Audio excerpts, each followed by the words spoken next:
Hello and welcome to The Federal. You're watching Off the Beaten Track, a program in which we take a 360 view of a very important issue at the moment. The Ayodhya consecration ceremony or the formal inauguration of a yet incomplete temple has been completed, and already the story in Varanasi has started.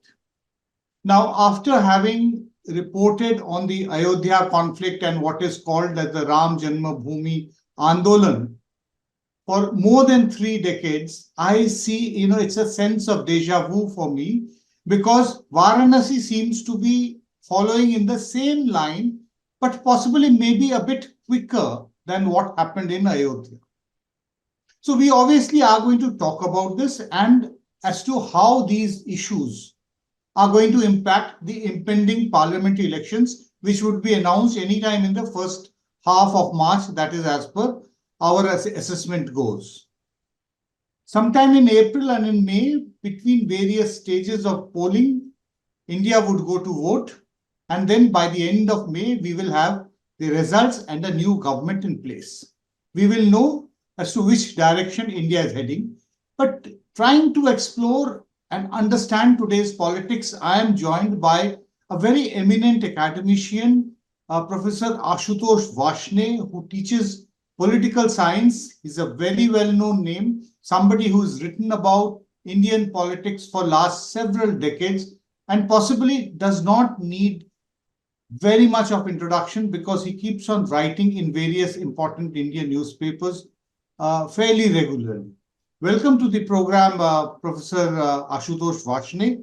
It's really a privilege to speak to you after several decades. I do remember when Mr. Vajpayee had just about become government of, kind of bumping into you during one of your, visits to India at that time. I really wonder whether you would remember that or not. Now, as I was saying, that Ayodhya and Varanasi, they seem to be hitting. I have also read with keen interest your article in the Indian Express. Let me just show it for the viewers. Inauguration, not closure. The introduction written by the newspaper is that Ayodhya PM Modi used new vectors of language to articulate Hindu supremacy, but to see the temple, now this is an important point you make, to see the temple consecration as a decisive victory of Hindu theocracy would be an overstatement. Then you go on to say in your first paragraph, legally and politically, however, the construction of a Hindu state remains unfinished. The construction of an Hindu state remains unfinished and it may not come about. This paradox needs to be understood and explained. Can you help us understand this paradox and explain it a bit as to why, despite a fair amount of Hindu assertiveness, or at least you are arguing that it is not exactly a theocratic state that India finds itself to be? Right. So the column claims that discursively and symbolically, Hindu supremacy, the ideology of Hindu supremacy has been announced with the political consecration and not purely religious consecration of the Ram temple. So what's the paradox here? Why does it not mean that a Hindu state is already there? Because we need laws to announce Hindu supremacy, not simply symbolically, but as part of the polity and the constitutional structure. Right. Let me first say why it's not a statement about Hindu theocracy, because a theocracy essentially means that the religious establishment would dominate the political establishment. That's the meaning of theocracy. The religious establishment of Hinduism, it's a very decentralized religion. So unlike the Catholic Church, there isn't an ecclesiastical establishment that goes all the way to the Pope, let's say. Or unlike even Shiism, which has an ecclesiastical establishment, not of the same kind as Catholicism, but Hinduism in its structure, not in its belief system, in its structure is a bit like Protestantism, where you have no established hierarchy, however, no established ecclesiastical hierarchy. However, you do have the four Shankaracharyas who are according to the Sanatani tradition, not the Arya Samaj tradition. Can we According argue? to Sanatani tradition, they should be viewed as, or they are viewed as heading the Hindu religious establishment. You were going to ask me something. Can we argue the fact that the four Shankaracharyas were not present, that they were kind of, sidelined, not invited to come and consecrate, do perform the ceremony, and instead Mr. Modi, who's importantly not a religious leader, was doing a purely religious ceremony, conducting a religious ritual?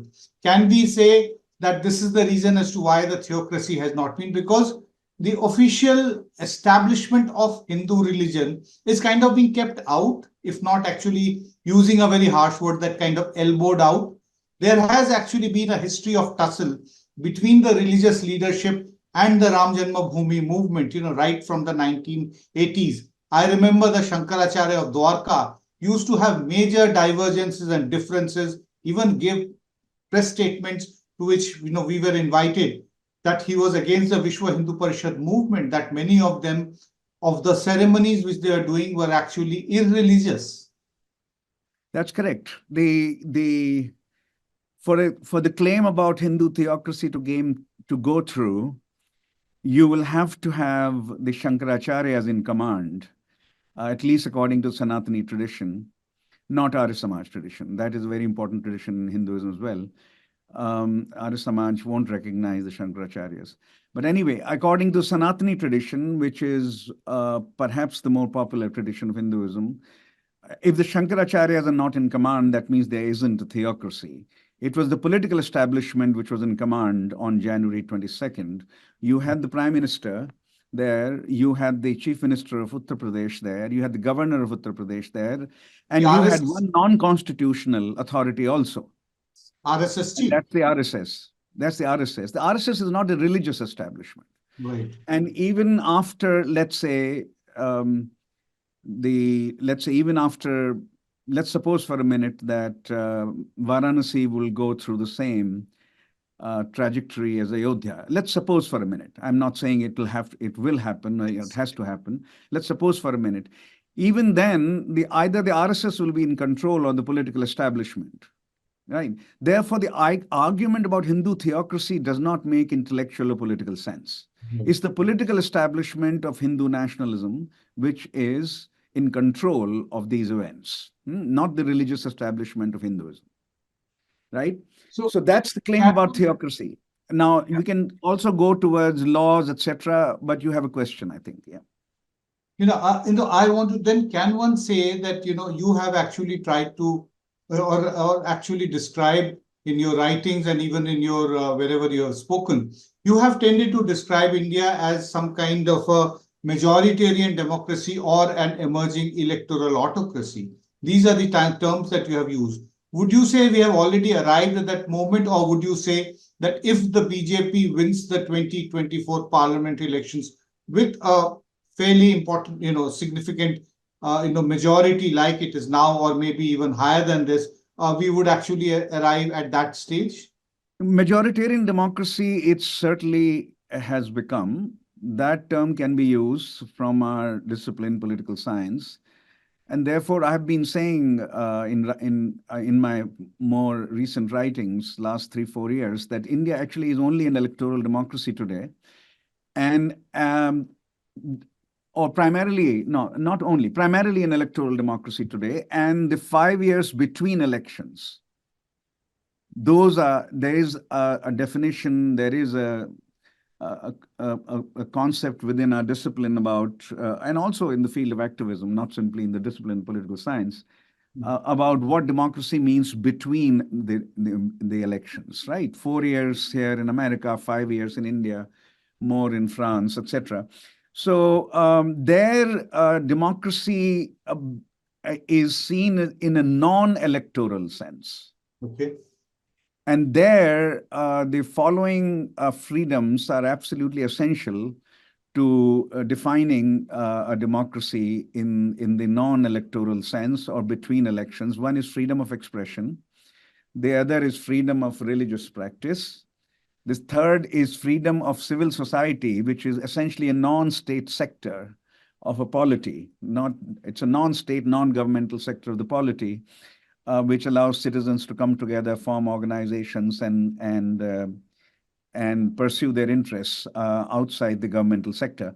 And finally, after 1945, because the experiences during the two world wars, minority rights have become a defining feature. Protection of minorities from majoritarianism, that has become a defining feature of a democracy between elections. So India is primarily an electoral democracy today, I've been claiming, and its democratic performance between elections has been seriously declining. Now, what will make it into an electoral autocracy is something we might want to discuss, but you have a question. Electoral democracy or electoral autocracy? What are Not you? yet an electoral autocracy, because even today, for example, 13 out of 28 states of India are not with the BJP, and they won elections. So I don't think this allows us to support the claim that VDEM Institute in Sweden has been making, that India has become an electoral autocracy. Nearly half of the states of India are not with the BJP, and that is also a big argument looking forward. What might happen? What kind of laws can be enacted, and what kind of laws can be implemented?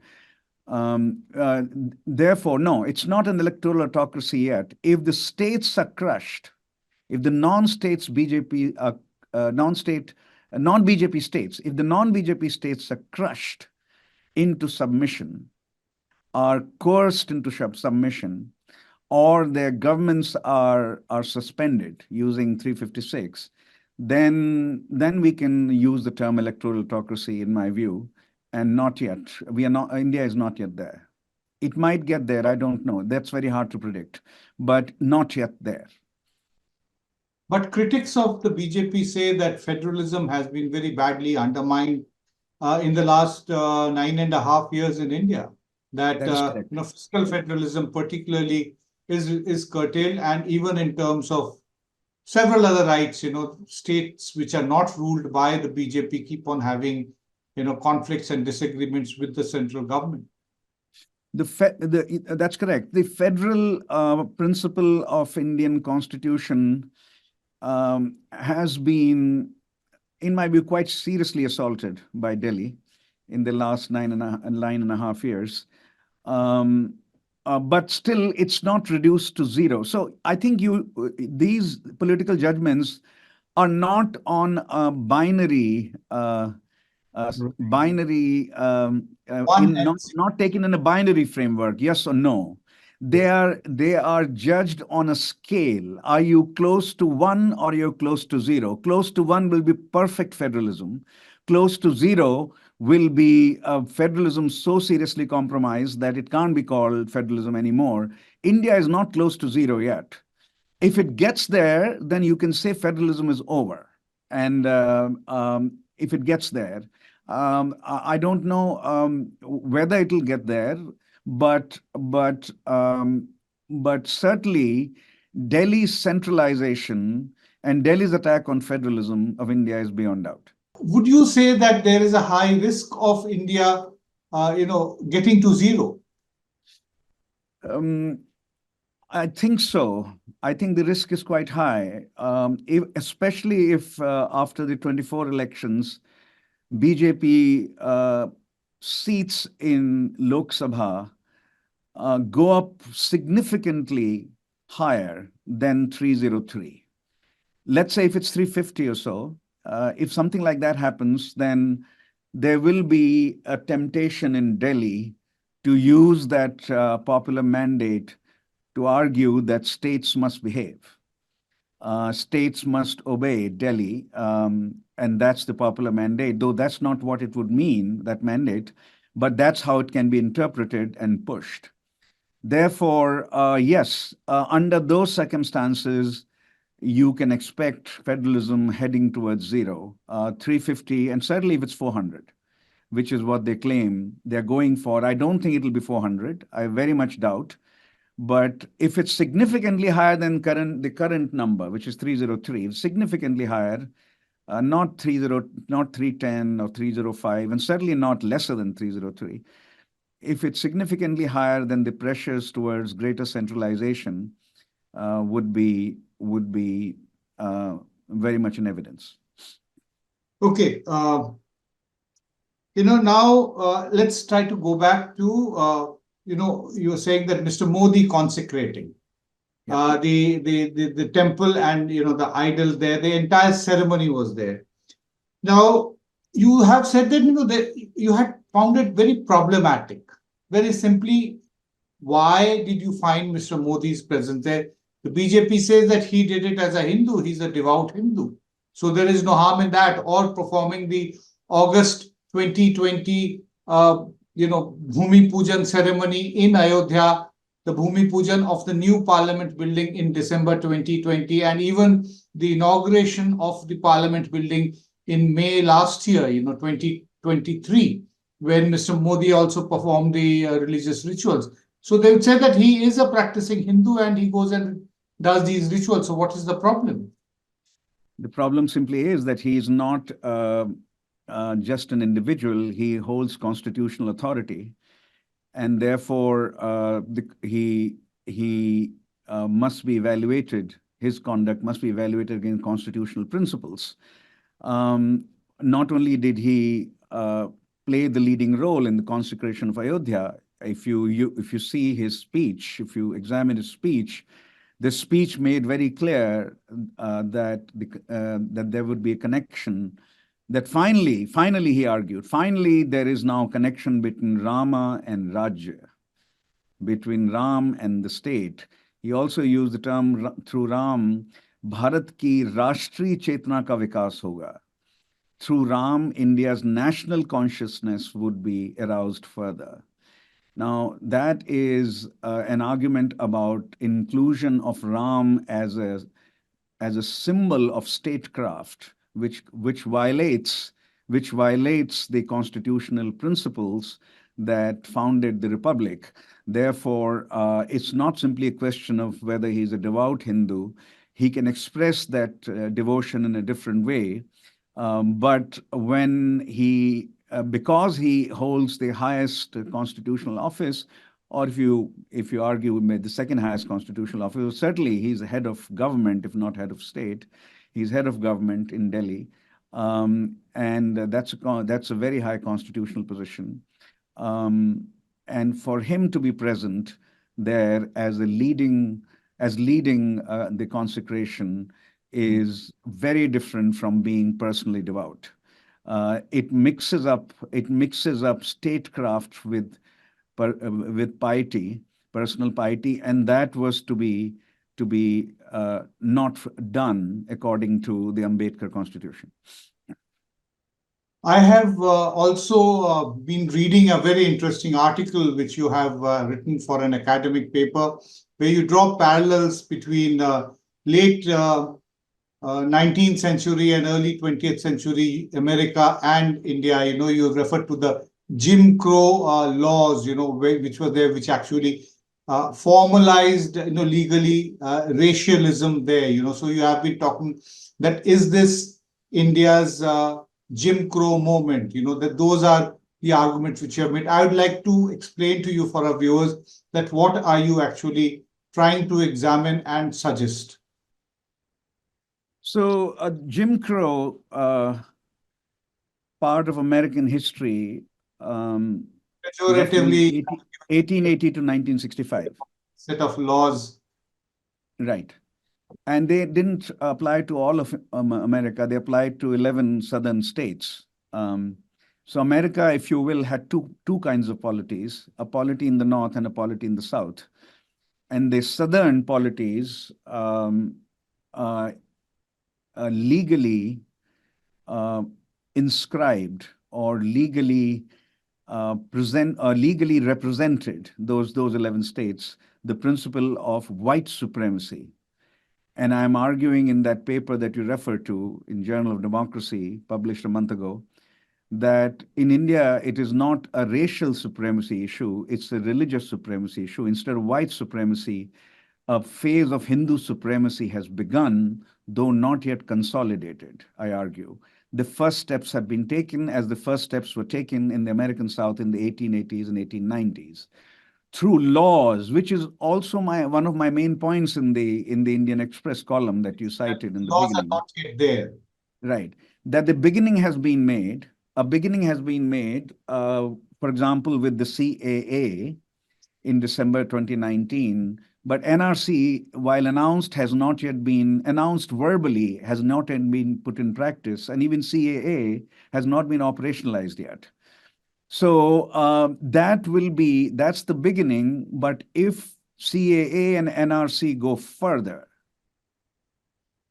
the CAA is operationalized and NRC is either legally inscribed or announced as an executive decree or a government statement, which can be legal for some time until challenged or until approved by Parliament, right? The executive decree, what the term executive decree means government's policy announcement until such time as Parliament approves it and turns it into law.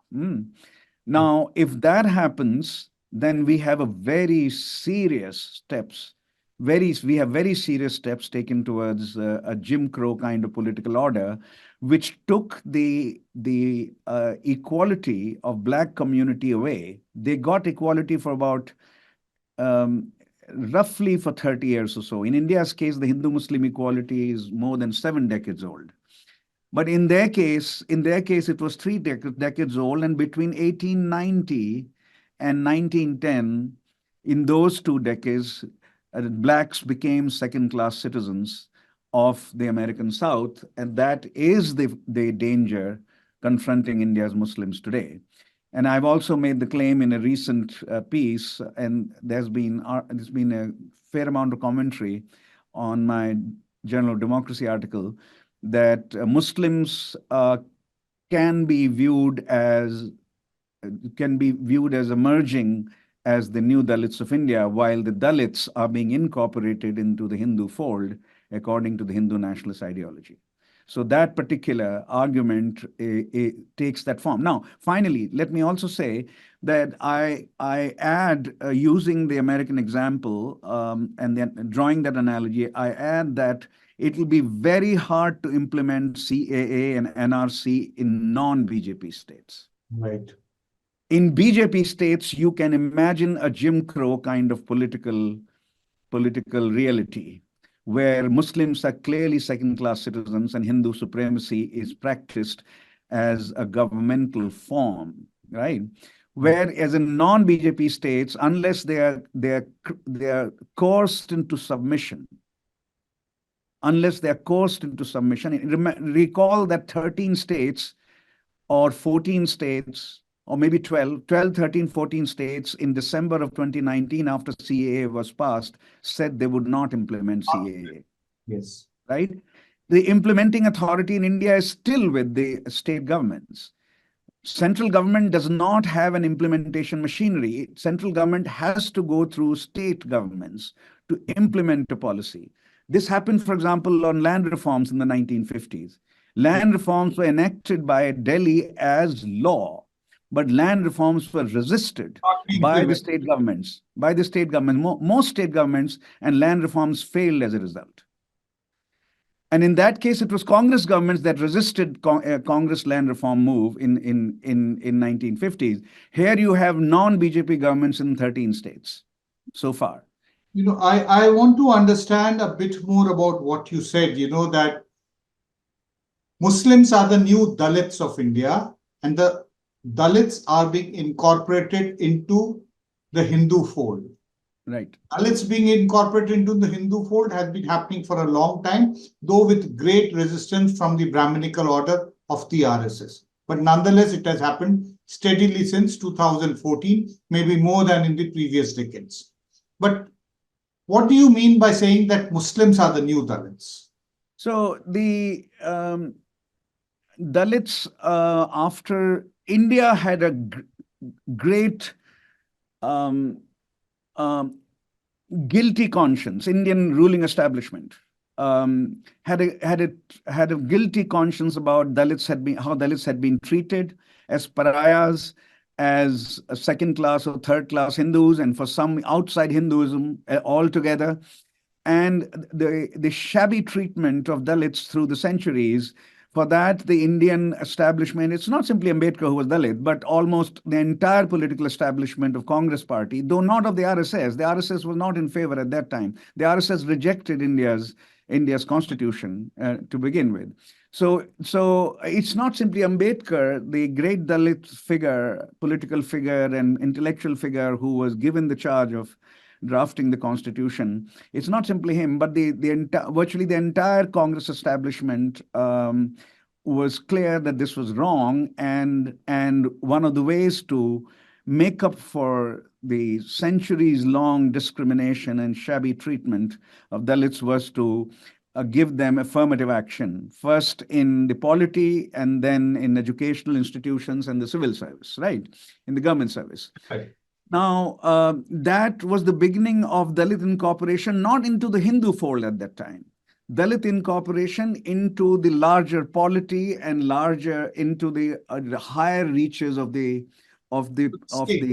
civil service, and let's call it higher reaches of establishment. Yeah.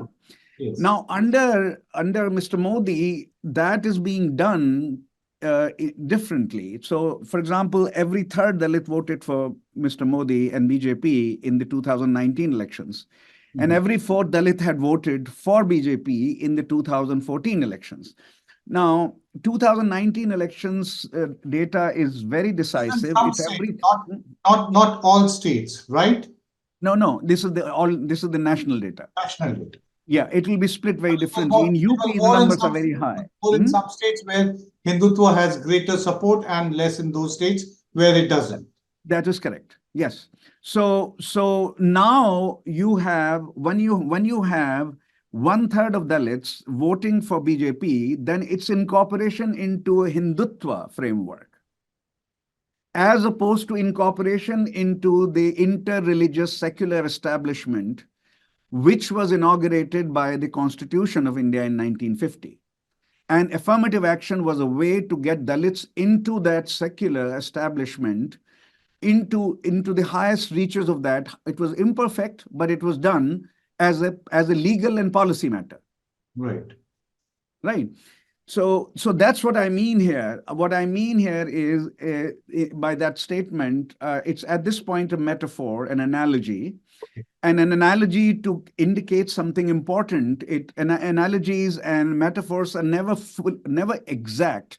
They pick up a central tendency. So the central tendency of New Age Hindutva, as opposed to Hindutva in the 50s and 60s, this is the post-Golwalkar Hindutva, which began to incorporate lower castes into the Hindu framework without formally respecting the traditional hierarchy. Informally, you can still say the upper caste dominate Hindutva. After all, 72% of upper caste voted for BJP. Right. And only in 2019, and one third of Dalits voted for them. So it's not the same as upper caste voting for Hindutva. Upper caste still dominate, but more and more spaces within Hindutva are being created for the OBCs and for Dalits. Right. And for the Adivasis. So this is a very different kind of incorporation, right? And as they are being incorporated, and as they are being in all sorts of ways, Muslims are being excluded. Right. Muslims, in any case, did not have, at least were not given affirmative action at the central level. They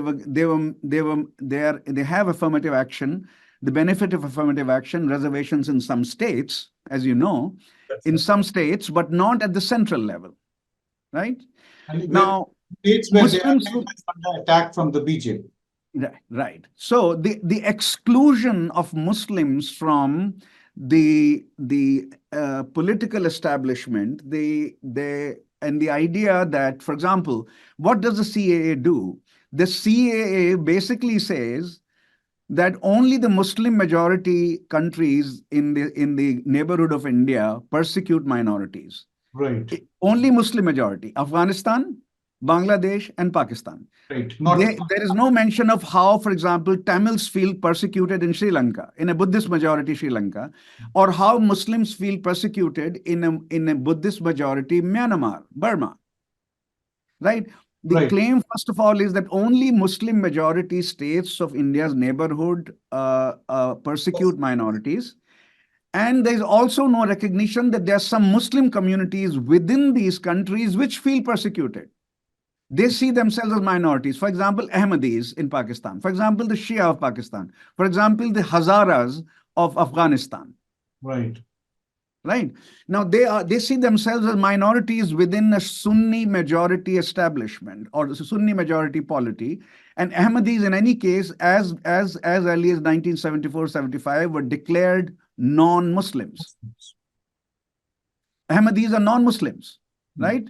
Even though they claim they were Muslims, they had their mosques for a whole variety of reasons that may not, that shouldn't detain us here. They're non-Muslims officially, legally, right? So if it was indeed a case of India providing persecuted minorities a home, if that's what the CAA purpose was, then it would be, I would support it. That any persecuted minority is being given a home in India. That would be a wonderful principle to follow. But the idea that only Muslim majority countries, according to CAA, persecuted minorities, and some of the Muslims within these countries who see themselves as minorities are even called minorities, officially and legally, cannot use CAA to find refuge in India, right? Is an example of what might be called Hindu supremacist view. Okay. Right? Hindu supremacist view and an attempt to completely marginalize Muslims, even those Muslims who are persecuted in our neighboring countries. Right? The idea that Muslims can be persecuted is not there in CAA, which is all intellectually a very odd principle. Politically, we can see what it's doing, but intellectually, and empirically, it's a very odd principle. And therefore, I oppose the CAA, and I called it connected to the idea of Hindu supremacy and marginalization of Muslims. And if that's operationalized, it's not been operationalized, and then the NRC is announced as an executive decree, then further steps, legal steps will have been taken towards a Jim Crow style Hindu supremacy. That is the claim. Therefore, first steps have been made, but many more steps can be taken, especially if BJP returns to parliament with a bigger majority, and that will be a much more serious Hindu supremacist political order. I think very well explained. Let me move to my last question. We are actually just 40 days away from, almost 40 days away, let me clarify, away from the elections being called by the Election Commission of India. The BJP appears to be sitting quite comfortably, but let's try to understand from the political scientist's perspective, where do you see the electoral challenge to the BJP coming from? I'm not talking in terms of regions or states, but I'm talking that theoretically, what are the issues on which there can be an anti-Hindutva mobilization amongst people and voters? Yeah, I think the best case scenario, I don't know whether it'll happen, the best case scenario for the opposition is to capitalize on or make something out of the economic issues, unemployment, price rise, etc. I mean, the idea that thousands and thousands of Indians are lining up to go to Israel is a very sad commentary on the economic opportunities, employment opportunities that exist in India. They should be absorbed in India, and especially if you claim that the growth rate is 7%, and it's likely to go on for the next few years, then the 7% growth rate, why is it not creating employment? It's worth asking. Who is benefiting from it? Why do you have to give free food to 80 crore people? Right. Why do you have to give free food, and why do you have to give free toilets and or more or less free toilets, or why do you have to give cooking gas subsidy and subsidies after subsidies? Why can't we create employment and people get incomes out of employment and use that income to buy their toilets and use their income to buy their cooking gas, use their income to buy a water connection, etc. So you have a mixture of rising unemployment and rising subsidies to the masses at the same time, right? And that it's going to be hard to break that or hard to make that connection. But politics is about using opportunities to create a platform for your interests. And if the opposition can do it well in some key states, I don't think the issue is there's no big issue in the south on BJP's dominance. Karnataka, they'll probably get 20 seats out of 28. They will, but elsewhere it'll be 1, 2, 1, 2, nothing more than that. So out of the 130 seats of the south, I think BJP will probably get 25 at best, right? And maybe it can get 30. 100 seats, it will not get there. So the issue is not there. The issue is in northern states in particular and western states. And let's see what happens to the third biggest state of India, Bengal. That's right. Let's see what happens there. Will BJP continue to have 18 seats or increase its number of seats there, or will Mamata Banerjee be able to roll it back and bring BJP down to single digits in Bengal? That is important. But the most important sites of a struggle for opposition, a contestation for opposition, are going to be UP, Madhya Pradesh, Rajasthan, Maharashtra. Gujarat, we can assume will do, Mr. Modi and BJP will do very well. But Maharashtra, Madhya Pradesh, Rajasthan, Uttar Pradesh, Bihar, these are the states where the majority will be decided. Right. Right? It has been also argued by political scientists, including you, that in terms of issues, Hindutva politics is going to find its counter in caste politics. Mr. Modi has very recently said in India, the poor are the only caste. He's keeping on talking in terms of the caste groups are actually the deprived and the underprivileged sections of Indian society. Do you see caste becoming a major issue in this elections or in the long run? Yeah. So, Nilanjan, historically, what you've said is absolutely right. The biggest counter to Hindutva or the idea of a united Hindu community has been caste politics, lower caste politics. It started in the south and it penetrated Bihar and UP by the 1980s. There is no doubt about that. Right. It hasn't penetrated Rajasthan for a whole variety of reasons, or Madhya Pradesh for a whole variety of reasons, the same way, at least to the same degree. But it did penetrate two of the biggest states of India, UP and Bihar, after determining politics in South India for decades and decades.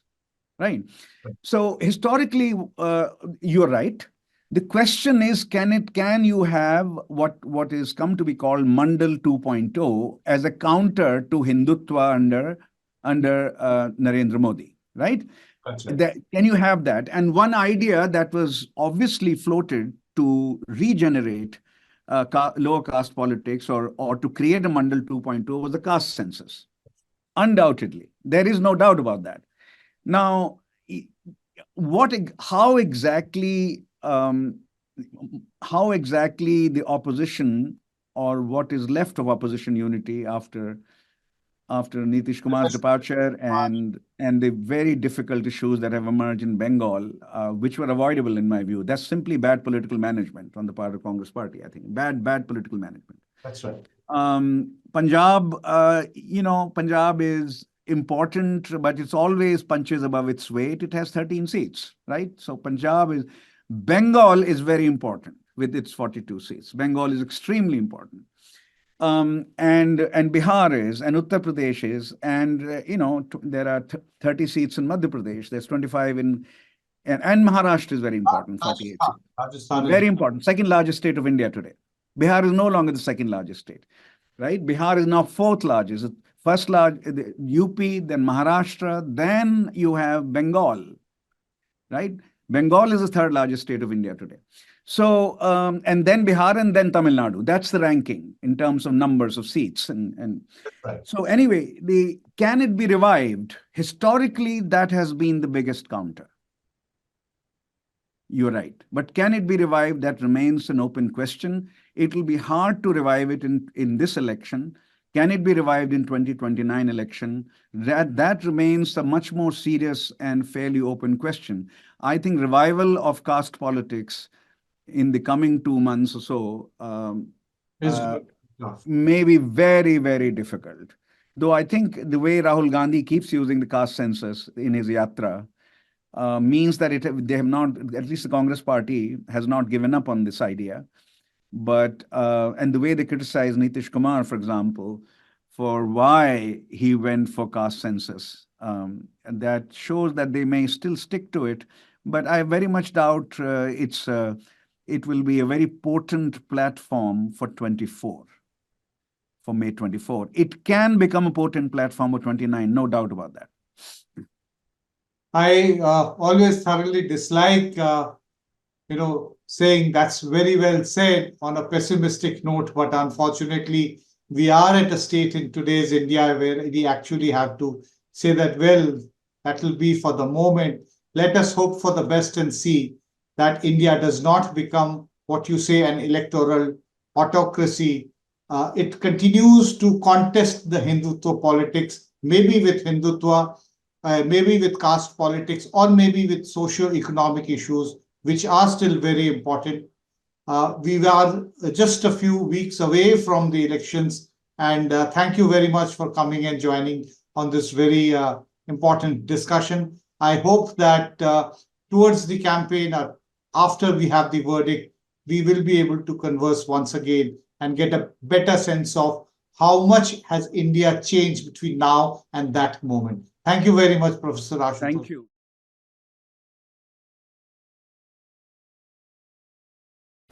Subscribe to the Federal's YouTube page for more news and updates.